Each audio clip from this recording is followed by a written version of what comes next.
First, click on File in the top menu and choose Settings.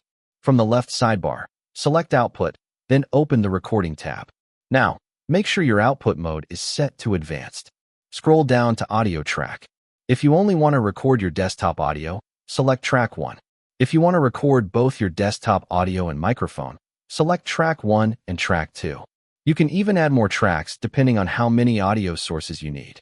Once you're done, click Apply and then OK. Next, go to the Audio Mixer section at the bottom.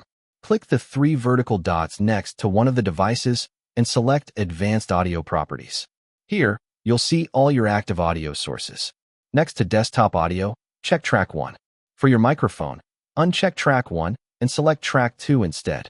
Now close that window and make sure the volume sliders for both tracks are turned up. Finally, hit Start Recording and OBS will capture your desktop audio, along with your mic if you selected it. That's it. If you found this tutorial helpful, don't forget to like the video and subscribe for more tech tips and tutorials. Thanks for watching.